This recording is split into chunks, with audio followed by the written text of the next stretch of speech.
എല്ലാവർക്കും നമസ്കാരം സുഹൃത്തുക്കളെ. ഇന്ന് ദുരിയാൻ എങ്ങനെ മുളപ്പിക്കാം എന്നുള്ള കാര്യങ്ങളാണ് ഇന്നത്തെ വീഡിയോയിൽ പ്രതിപാദിക്കുന്നത്. ഈ കാണുന്ന ദുരിയാൻ്റെ ഒരു കായാണ്. ഏകദേശം ഒരു ദുരിയാനിൽ 4-5 കാ മാത്രമേ ആരോഗ്യമുള്ള കായകളായിട്ട് കാണുകയുള്ളൂ.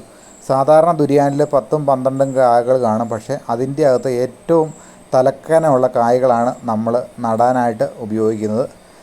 ആരോഗ്യമില്ലാത്ത കായ്കൾ നട്ട് കഴിഞ്ഞാൽ മരങ്ങൾക്ക് ചീക്ക് അങ്ങനെ അസുഖങ്ങൾ പെട്ടെന്ന് കയറി പിടിക്കുകയും അത് പെടന്നു പോകാനും അതുപോലെ തന്നെ രോഗപ്രതിരോധശേഷി ഇല്ലാത്ത വൃക്ഷങ്ങളായിട്ട് വളരാനും സാധ്യതയുണ്ട്. അതിനാൽ നമ്മൾ ഈ ദുരിയാൻ്റെ കാ തിരഞ്ഞെടുക്കുമ്പോൾ ഏറ്റവും ആരോഗ്യമുള്ള കാകൾ നോക്കി തിരഞ്ഞെടുക്കേണ്ടതായിട്ടുണ്ട്. ഈ കാണുന്നത് മുളച്ചിട്ട് 10 ദിവസം കഴിഞ്ഞ ഒരു ദുരിയാൻ്റെ വിത്താണ്. മോങ്തോങ് ഇനത്തിൽപ്പെട്ട ദുരിയാൻ്റെ വിത്താണ്. ഞാൻ ഒരു കൂടയ്ക്കകത്ത് മണ്ണ് നിറച്ചിട്ട് ഇതിലാണ് ദുരിയാൻ നടാനായിട്ട് ഉദ്ദേശിക്കുന്നത്. 10 ദിവസം കഴിയുമ്പോഴാണ് നമ്മളിത് മണ്ണിലേക്ക് കുഴി കുത്തി നടേണ്ടത്.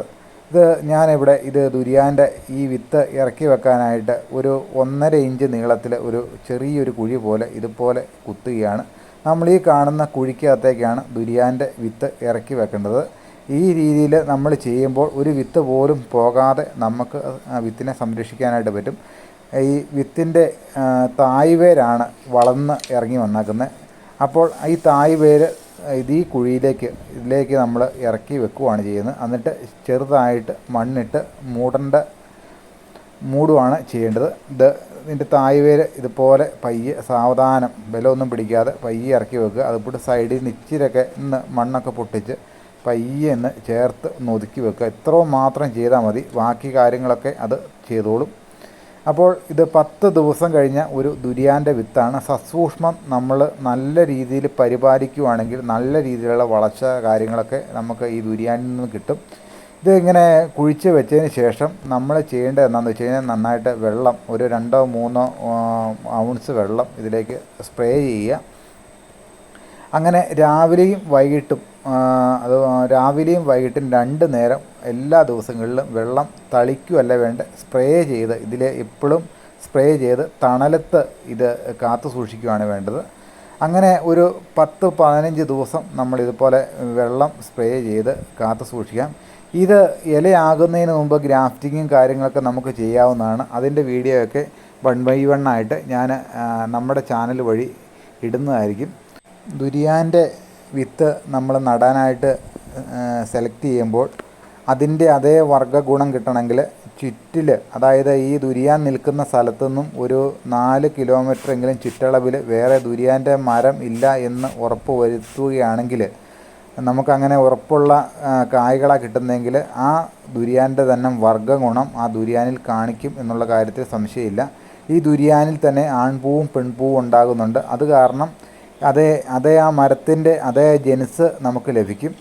പിന്നെ ദുരിയാൻ്റെ മരം നമ്മൾ നടാനായിട്ട് തിരഞ്ഞെടുക്കുമ്പോൾ ചെയ്യേണ്ട കാര്യം എന്താണെന്ന് വെച്ച് കഴിഞ്ഞാൽ വേറെ നല്ല തൊണ്ടുകട്ടി കുറഞ്ഞതും മാംസളം നന്നായിട്ട് ഉള്ളതും കുരുവിന് അധികം വലിപ്പം ഇല്ലാത്തതുമായ മരങ്ങളുടെ വിത്തുകൾ തിരഞ്ഞെടുക്കാനായിട്ട് നോക്കണം.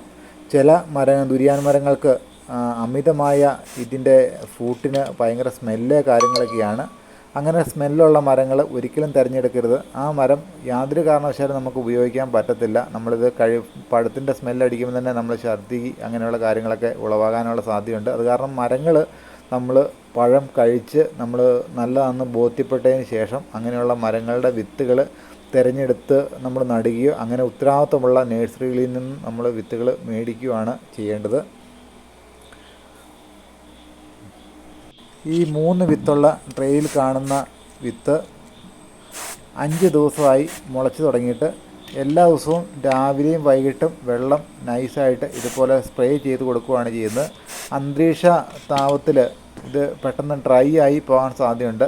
ഈ കാണുന്ന വിത്ത് നമ്മൾ ഇന്നാണ് ഇത് മുളപ്പിക്കാനായിട്ട് വെക്കുന്നത്.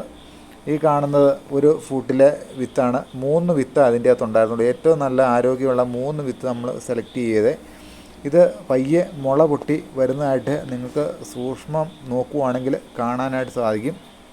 വിത്തിൻ്റെ ഫ്ലഷ് നന്നായിട്ട് കഴുകി മാറ്റിയതിന് ശേഷം ഉറുമ്പിൻ്റെ ശല്യം ഉണ്ടാകിയാലെന്ന് ഉറപ്പ് വരുത്താനായിട്ട് നന്നായിട്ട് വിത്ത് കഴുകി വൃത്തിയാക്കിയതിന് ശേഷം കോട്ടൺ തുണിക്കകത്ത് പൊതിഞ്ഞ് രാവിലെയും വൈകിട്ടും ഈ തുണി നന്നായിട്ട് വെള്ളം സ്പ്രേ ചെയ്ത് നനച്ച് 4 ദിവസം കഴിയുമ്പോഴത്തേനും പയ്യെ മുള പൊട്ടിത്തുടങ്ങുന്നതായിട്ട് കാണും. മുള കണ്ടു കഴിഞ്ഞാൽ അന്ന് തന്നെ ചെറിയൊരു കണ്ടെയ്നറിൻ്റെ അകത്ത് മണ്ണ് വിരിച്ചിട്ട് ആ മണ്ണിലേക്ക് ഈ വിത്ത് മുള മണ്ണിലേക്ക് മുട്ടാൻ പാകത്തിന് കിടത്തിയിടുക. അങ്ങനെ കിടത്തിയിട്ട് കഴിയുമ്പോഴത്തേനും 4-5 ദിവസം കഴിയുമ്പോഴത്തേനും ഈ മണ്ണിലേക്ക് തന്നെ ഇതിൻ്റെ വേര് നന്നായിട്ട് ആഴ്ന്നിറങ്ങി ഒരു 1 ഇഞ്ച് നീളത്തിലേക്കാവും, ആദ്യം കാണിച്ചിരിക്കുന്ന പോലെ തന്നെ.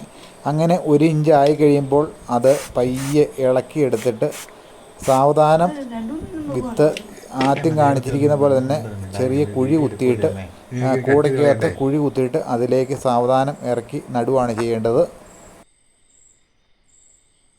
ഡെറ്റോളോ പൊട്ടാസ്യം പെർമാംഗനേറ്റോ ഉപയോഗിച്ച് കൈ നന്നായിട്ട് വാഷ് ചെയ്തതിന് ശേഷം മാത്രമേ ഈ വിത്തിൽ നമ്മൾ സ്പർശിക്കുകയോ അങ്ങനെയൊക്കെ ചെയ്യാവുള്ളൂ.